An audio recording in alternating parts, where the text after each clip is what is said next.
Before we get into this install, I want to note the most important thing that has not yet been mentioned on the internet about a hybrid turbo install or any turbo install on the B9. So listen closely and then let's jump into what we're doing today. Underneath the turbo inlet here is this black piece down there. You can see there's a bolt on top. There's also a bolt on the bottom.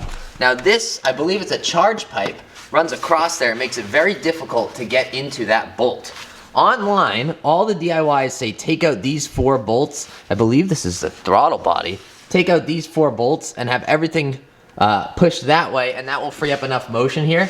Don't do that. Don't undo these 4 bolts. 1, they're a pain in the butt, but 2, all you have to do is undo the 3 down here that they also mention at the bottom of the charge pipe. And then you're gonna go underneath here, and you can see we haven't put it back in yet, to that bolt that's hanging out right there. That location is to the left of this, between these pipes where it turns down and the throttle body. There is a T27 Torx that's in there. Again, right there.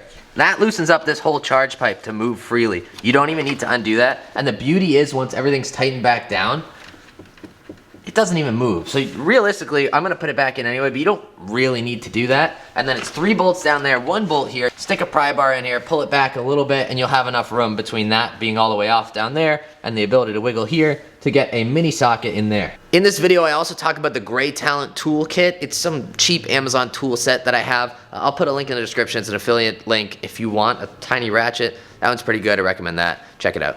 Hello people of the internet, welcome to a video that I've been looking forward to making since I bought my 2019 Audi SQ5 in May of last year. It's been 10 months and we are finally installing this bad unit right here, which you can't even see. This is a Pure750 turbo, replacing the old stock boy, which is already out of the car, right here on my SQ5. Now I want to give a big shout out to the homies from Pure Turbos for setting us up with this turbo, and I want to give a big shout out to the homies at Integrated Engineering for their advice, input, feedback, and ultimately a saucy tune that you'll see us flash hopefully later on in this video. I actually don't know if we'll make it that far in this video if we're just doing the turbo install, but my goal is, last night we took the turbo out. Tonight I'm gonna swap everything over, and tomorrow night Pound's coming back and we're gonna get the turbo in the car, hopefully get the tune flash, and hopefully it's not too late at night when we get that thing fired up. I got a high flow cat downpipe, a Pure750, and some sauce from Integrated Engineering.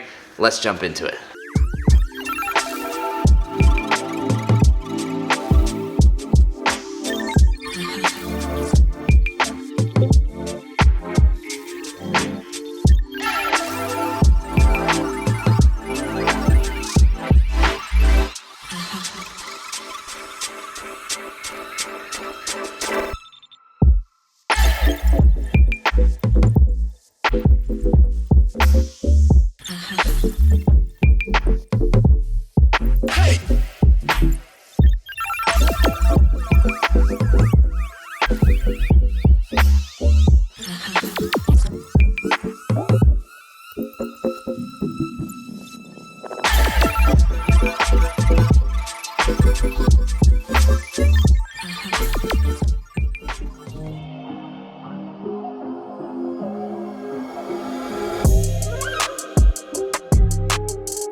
Alright, loosen both ends of the charge pipe like every other DIY says to do, but there's also a bolt that Pound found underneath there. It's like right about where this flashlight is underneath. That connects the charge pipes to the block.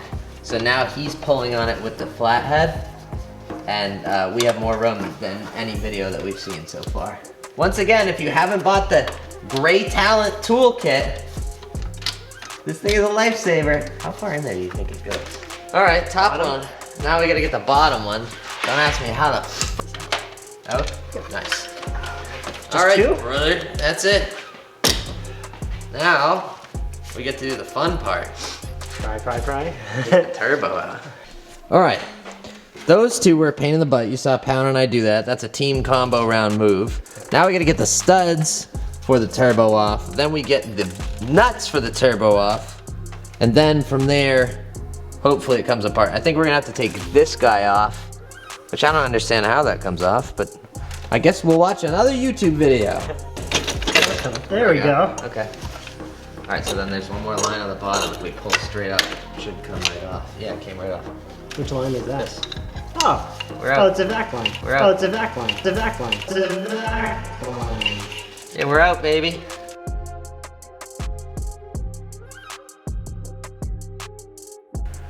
All right, fingers crossed. In a perfect world, this just drops right in. Let's see if everything lines up.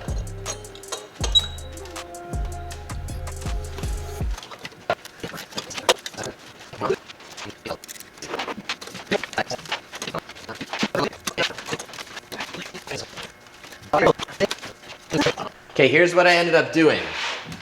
I put the metal plate in on this side with the really hard to get bolt that's back here on. I took the metal plate off of that side, and then the turbo was able to sit down there. Initially I was trying to do it with both metal plates. When I say metal plate, I mean this little guy that goes on top of the bolts at the bottom here. So that sits in there. Now I believe it's just a question of tightening everything down, and then I'll tighten the V-band clamp down last so we can make sure it actually sits properly. But turbo's in. Nice. All right, here we are. It's 5 days after I last stopped filming. SQ5 is up on jack stands. You're wondering why. Well, let me tell you what happened, and it's a bit embarrassing on my part. I was thinking whether or not I would put it out on the internet, but I think I'm just gonna do it so that you guys don't make a silly decision like I did. This piece right here was the issue. Now the issue was not anything to do with the seal, although I don't think we had it fully seated inside of there. This sits on the bottom of the turbo right there. This is an oil drain. Oh, it's a vac line. If you'll notice in the turbo right there, there is still something in that hole. That's because without realizing I broke this plastic flathead screw, taking the oil line out, when I'm putting it into the new spot, I guess I just didn't notice that it had this little dot on it to hold it in. Anyway, put it in, got the car started. As I posted on Instagram, and I think I put in this video, the car was idling funny. We thought it had a vacuum leak. Next thing you know, there is oil all over the floor of the shop, and I mean a lot. I walked into a pet store and got 3 containers of kitty litter. I walked to check out. The guy goes, "How many cats do you have?" I was like, "Oh, buddy, I got a story for you." My buddy Tim got the part. I ordered a new oil change kit for the SQ5, so we have a fresh one of these. Pound and I actually fabricated a bolt. I have an old bolt from an integrated engineering intake that happens to be the same thread pitch. As you can see, this one doesn't have a head on it. So we put a metal bolt in there instead of a plastic one. If you break it, for some reason, it's M6 by 1.0. But the new bolt is in there. Fresh oil is in the car. I'm going to take it off the jack stands. And fingers crossed, because it wasn't building oil pressure, I'm hoping that was the reason the idle was surging. If not, I bought a smoke tester and we'll chase the vacuum leak, but fingers crossed that was it. I'm really hoping. Let's get into it. I have this thing where I get worried that if I film it, I'm gonna jinx it, so I started it off camera. Things are smoking, oil's burning off, but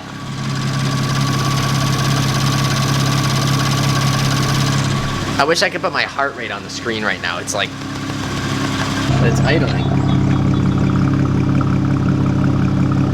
All right, just got back from the first test drive, the ultimate test of self-restraint. Did not rip on it, but took the cover back off the turbo. This thing's like a barbecue. Don't touch that, obviously, it's all metal. But checked underneath, no leaks. Checked the top connections, no leaks. Feels like it's making boost. Feels like it's not leaking. Fingers crossed that we're good. All right, it's been a couple days. I've been driving with the hybrid turbo. I want to give a quick summary of my experience and my initial thoughts, and then I will film a full video on living with a hybrid turbo. That video will also contain my first launch. I have not launched it yet, and I'm looking forward to getting that on camera. Hopefully we'll set the draggy up and do all that fun stuff. But for the time being, I know you've watched this whole video, and you're probably curious on my initial thoughts. Well, the Pure750 is a fantastic turbo. I'll tell you that much. I don't have experience with the Turbo Engineers turbos, but this is cheaper. What can I say? It also looks like, based off of IE's website numbers, that this does make a little bit more torque than the TTE 810 does, like 10-wheel torque difference. Realistically, you're probably not going to feel a difference between the two, and whatever you get a better deal on, I would go with either the Pure 750 or the 810. Not sure if I'd buy a 710 anymore. I mean, They probably spool a little bit quicker, but everyone's running the 810 or the 750. Right now, with no fuel pump, this car should be making 500-ish wheel horsepower and about 530 wheel torque.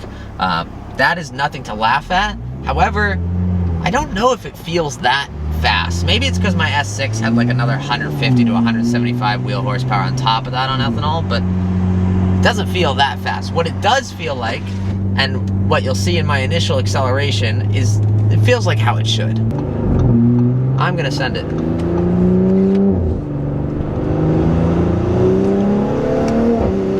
Oh, baby.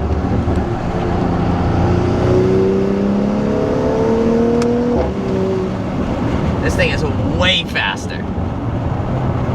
This is what it should feel like. Realistically, I think Audi probably should have put a turbo this size on the car instead of the stock turbo. Listen to things spool up and spool down, it's so good. This turbo is way louder than the stock turbo. Once I put the intake on, the stock turbo was loud. But I feel like this is how the car should have come from the factory. Another fun thing about the IE tune, which I'll cover more in the next video, is you put it in sport mode and you get crackles on the downshift.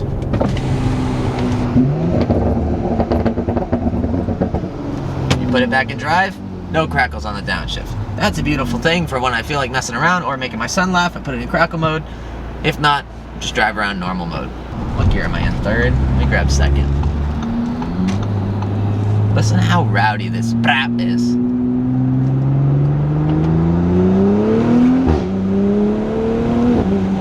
The second to third upshift is so...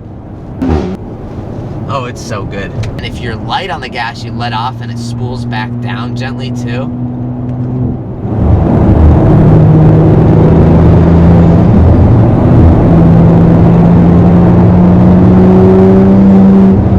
That's cool.